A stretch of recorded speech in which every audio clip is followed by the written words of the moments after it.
Hello दोस्तों, नमस्कार। आप सभी का स्वागत है हमारे यूट्यूब चैनल पर। जैसा कि आपको टॉपिक देख के ही लग रहा है, आज हमारा टॉपिक है उत्तराखंड राज्य का जो वृक्ष है कौन सा है, तो बुरांश। उसके बारे में हम चर्चा करेंगे। क्रमशः पूरी स्लाइड देखिए, पूरे वीडियो को देखिए तो आपको समझ आएगा उससे कितने क्वेश्चन, कितने इम्पोर्टेंट्स हमने जो क्वेश्चन लिए गए हैं, कुछ टॉपिक्स लिए गए हैं, कितने इम्पोर्टेंट्स आपके पेपरों के लिए। तो चलते हैं। तो सबसे पहले हम जानते हैं कि उस जो उत्तराखंड में है उस जो राज्य वृक्ष है, अर्थात उसकी ऊंचाई कितनी होती है और कहाँ पे वो वृक्ष मिलता है। तो सबसे पहले आप देख सकते हैं जो बुरांश वृक्ष है 1500 से 4000 मीटर की ऊंचाई पर मिलने वाला एक सदाबहार वृक्ष है। अर्थात जो ये वृक्ष है कौन सी कितनी ऊंचाई पे होती है, समुद्र तल से इसकी जो ऊंचाई होती है तो कितने पे होती है, तो 1500 से 4000 मीटर की ऊंचाई पर यह वृक्ष हमें देखने को मिलता है। देखिए दोस्तों, यहाँ पे क्रमशः 1500 से 4000 की 1500 से 4000 मीटर की ऊंचाई पर यह वृक्ष हमें देखने को मिलता है।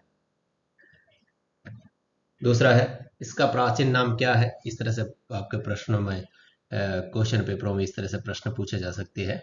इसका जो वैज्ञानिक नाम है वो तो क्या है, तो है इसका वैज्ञानिक नाम है, वानस्पतिक नाम क्या है, रोडोड्रोनन अर्बोरियम।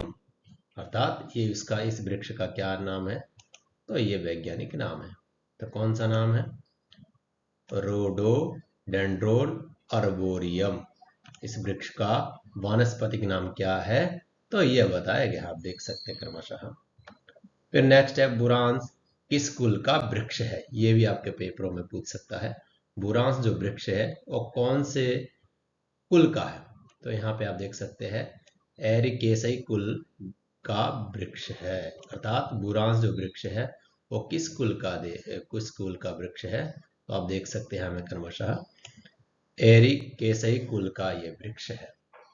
क्रमशः नेक्स्ट, इसे हिमाचल प्रदेश में बुरांसो कहते हैं। ये इस तरह से भी प्रश्न आपके पेपरों में पूछे जा सकते हैं। यानी बुरांस को अन्य प्रदेशों में किस नाम से जाना जाता है। अर्थात हिमाचल में, क्योंकि हिमाचल इसलिए बता रहे हैं क्योंकि हमारा जो पड़ोसी मुल्क है, पड़ोसी जो हमारा राज्य है हिमाचल, वहाँ पे भी ये वृक्ष पाया जाता है, लेकिन वहाँ किस नाम से जाना जाता है, तो बुरांसो नाम से यहाँ पे पुकारा जाता है। इन्हीं बुरांशों को हिमाचल में किस नाम से जाना जाता है, तो बुराशो नाम से जाना जाता है। नेक्स्ट, कन्नड़ भाषा में, जैसे कि कन्नड़ इत्यादि जितने जितने जो जो चीजें यहाँ पे आ रही है, तो उसमें क्रमशः हम देख सकते हैं कन्नड़ भाषा में बुरांश को क्या कहते हैं, तो विली। अर्थात कन्नड़ जो भाषा है, कर्नाटक इत्यादि जो हमें बोली जाती है, वहां पे बुरांश वृक्ष को किस नाम से पुकारा जाता है, तो आप देख सकते हैं विली नाम से पुकारा जाता है। नेक्स्ट, बुरांश नेपाल का राष्ट्रीय पुष्प है, जहां बुरांश को बुरांश नाम कहा जाता है। अर्थात जो हमारा पड़ोसी देश है नेपाल, वहां पे भी ये वृक्ष पाया जाता है, बुरांश नामक जो वृक्ष है नेपाल में भी पाया जाता है। तो नेपाल का राष्ट्रीय पुष्प क्या है, तो ये राष्ट्रीय पुष्प है। नेपाल जो देश है हमारा पड़ोसी, वहां का जो राष्ट्रीय पुष्प है क्या है, तो बुरांश है। तो वहां पे बुरांश को किस नाम से जाना जाता है, जैसे कि नेपाल में, जैसे कि हिमाचल में बुरांश नाम से पुकारा जाता है, तो उसी तरह से नेपाल में इस वृक्ष को क्या कहते हैं, गुरांश। क्रमशः दोस्तों, जो भी इंपॉर्टेंट टॉपिक्स यहाँ पे है वही हमने इंक्लूड किए गए हैं जो आपके पेपरों में पूछे जा सकते हैं, आपके ज्ञान के लिए भी।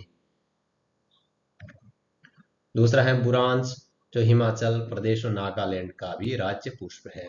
जैसे कि उत्तराखंड का ये आप देख सकते हैं, उत्तराखंड का ये राज्य वृक्ष बुरांश है। उसी तरह से जो हमारे दो और प्रदेश है, कौन कौन से दूसरे प्रदेश है, तो हिमाचल प्रदेश और नागालैंड का भी यह क्या है, राज्य पुष्प है।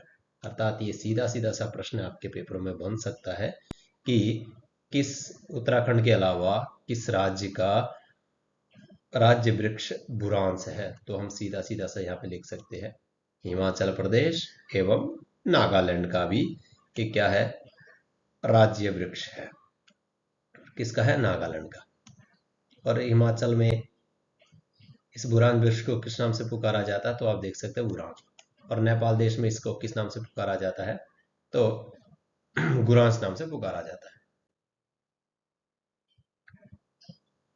अब जैसे कि हमने कुछ टॉपिक्स देखे कि बुरांस वृक्ष का वानस्पतिक इत्यादि नाम क्या है इत्यादि, जो हमने पिछली स्लाइड में देखा था।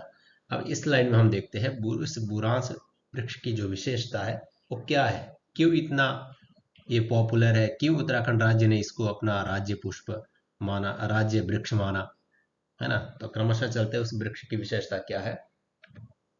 तो देखिए, बुरांस वृक्ष का जो रंग है वो क्या होता है, चटक लाल होता है, जैसे कि आप चित्र में भी देख सकते हैं।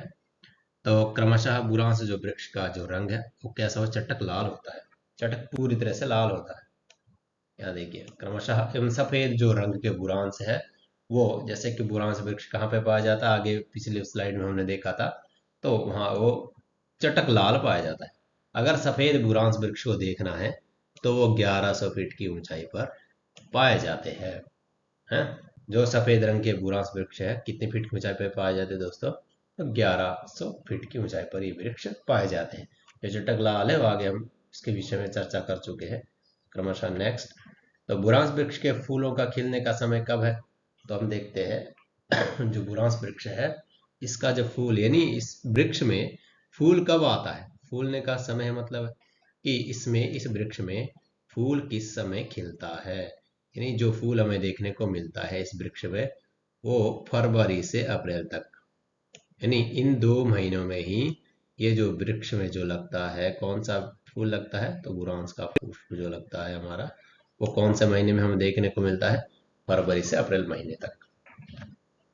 बुरांस वृक्ष में मिथेलान मिथेलान होता है जो डायबिटीज के लिए फायदेमंद होता है। कि दोस्तों सबसे ज्यादा इस वृक्ष की जो विशेषता है, जितने भी आजकल देखते हैं हम कि डायबिटीज इत्यादि जो रोग है बहुत ज्यादा देखने को मिल रहे हैं, तो ये वृक्ष इन लोगों के लिए बहुत ही फायदेमंद है। किन लोगों के लिए, जिनको डायबिटीज इत्यादि की बीमारी है, तो इसका जूस इत्यादि का सेवन करके ही वो क्या कर सकते हैं, इस डायबिटीज को समाप्त कर सकते हैं। तो इस वृक्ष में क्या पाया जाता है, तो बुरांस वृक्ष में मिथेलॉन होता है, जिससे कि जो डायबिटीज है वो क्या हो जाता है, समाप्त। तो डायबिटीज रोगियों के लिए ये वृक्ष बहुत ही उपयोगदायक है। उनका जो डायबिटीज है वो अगर किसी का प्रारंभ हो रहा है तो उसी वक्त समाप्त कर सकता है, और अगर किसी का बीच स्टेज पर है तो उसको भी ये समाप्त करता है इसके सेवन करने से।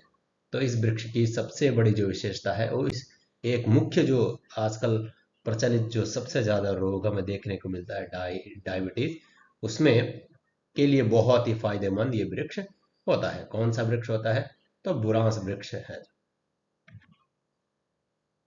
बुरांस वृक्ष को वन अधिनियम 1974 के तहत संरक्षित वृक्ष घोषित किया। अच्छा दोस्तों, यहाँ पे और चीज एक है कि संरक्षित, संरक्षित का अर्थ क्या होता है कि इसको ये सरकार के अंडर होता है। संरक्षित का मतलब इसकी जो देखभाल है वो सरकार करती है, यानी अर्थात वन अधिनियम 1974 के तहत इस वृक्ष को क्या घोषित किया गया है, संरक्षित वृक्ष।